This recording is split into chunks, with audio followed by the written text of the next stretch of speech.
All right, we were waiting for an official announcement for this, but it seems like all the details just kind of trickled through. So it seems like the deal is done, but things could change after the recording of this. But as of right now, it looks like Mikko Rantanen, he's for sure at the Dallas Stars with an 8-year extension at $12 million. That's the biggest news piece out of all of this, arguably.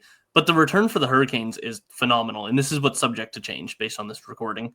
Logan Stankoven, 2 first-round picks, 2 third-round picks. That is massive. I think before we even get into this trade, I think based on the return Carolina got, they won this series of trades involving Rantanen. That's an insane package for them. So, Mark, I'll start with you with the Dallas Stars. Yep. You're bringing in Rantanen. Is it worth all of this?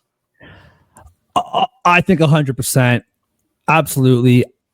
I mean, so Stankoven is a really good young player. He's projected to be a phenomenal goal scorer for years to come. I think right now he's not at the peak of his powers, and the Stanley Cup window right now for Dallas is absolutely there.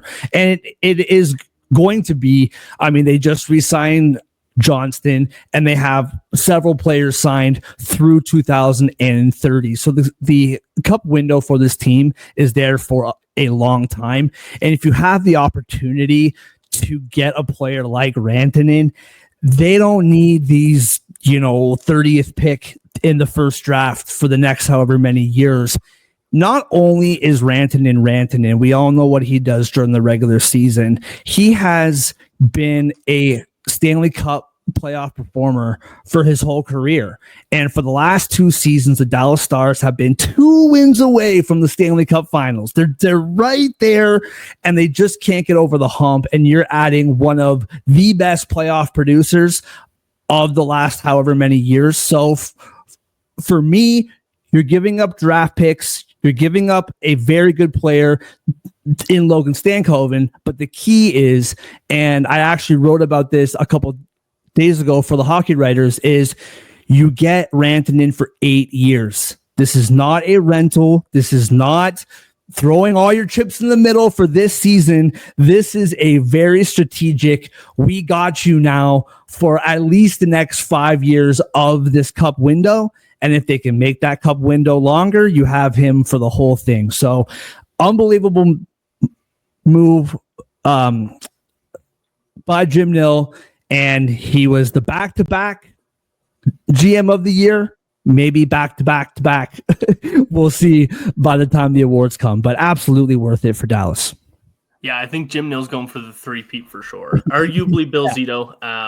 There's some other trades trickling in that we'll talk about in another video, but I think it's going to be either Bill Zito or Jim Nill. Fantastic. The 2 shortest names in the NHL, Bill Zito and Jim Nill. Love it. So, Justin, what do you think about the Hurricanes' return? Are they still a contender now without Rantanen and Stankoven instead? My biggest thought on this is that Stankoven finally fills that second line center spot that they've been looking for I don't know, a decade. Well, I think I'm going to go back a bit when you talk about Natchez, and even going back to last summer where there was rumors that he get traded and he might not extend long-term, and he didn't extend long-term. He signed 2 years. So as good as he was, as good of a hockey player as he is so talented. He's always been super talented. They couldn't really get him to commit, I guess. And that's why he got traded to Colorado, to a place where he may commit. He hasn't committed yet, but we'll see. The point there is getting Rantanen, another guy who's they're not sure is going to commit. It's just like, it was a weird kind of thing that they weren't committed to a rental, I suppose, in that sense. They didn't want to go all in on a rental. So here they basically trade Natchez for Stankoven on all these draft picks. And Stankoven's a very good player. Immediately, he is a top 6 player. I think he's played more wing this year, but he has played center in the past. He was a great playoff performer for Dallas last year, and when he came up from the AHL last year, towards that end of the season run, he was phenomenal. He wasn't scoring a ton, but he was very good for them. And in his junior career, he was very, very successful. I looked at the numbers behind it. in the WHL. I believe he was in pretty similar numbers year by year to Braden Point, and even going into the NHL's first year was pretty similar to him. So that's like real star trajectory. It hasn't been great this year. Just I think more so the finishing. He hasn't scoring a lot of goals on his shots that maybe he should be. That could be a luck thing that improves over time.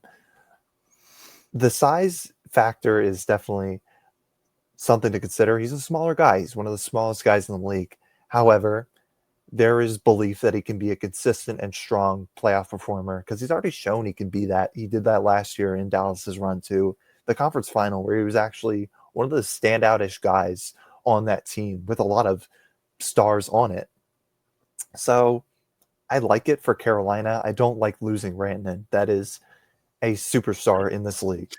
Yeah. But at the same time, you're kind of making do with what you can. And Stankoven, again, he could be a first-line player in the future. I would not be surprised if that ends up happening. And he's still pretty young. Yeah, I mean, I'm going to go back to my first point. You guys both hit the nail on the head for both sides. I'm just going to say that the Hurricanes hit a home run on this series of trades, turning Marty Nietzsche and Jack Drury into Stankoven, 2 first-round picks and 2 third-round picks. That's just unbelievable work by Eric Tulsky. I do think it's a bit of a step backwards if you're talking about what they're going to do this year specifically. Yeah. I don't think Stankoven, like, he is a very good young player and he is going to be a very good player. But is he the piece that you need to get you to the conference finals this year? I'm not too sure. But if you're talking about the long term, you're 100% right, Jacob. Like, long term, they look great. Not the best maybe for the playoffs this year, but you're absolutely right. Home run for the future. Absolutely. Yeah. All right. We're waiting on a couple more. Just based looking at my phone during this, Brad Marchand's going to Florida. It looks like Brandon Carlo's going to Toronto. So there's a whole bunch of stuff going on right now. So we're going to end this one now. And again, make sure to check out the entire Hockey Writers YouTube channel, the Hockey Writers website. We've got everything covered right now. It's just pure chaos around the league. And so, yeah, we will see you on the next episode.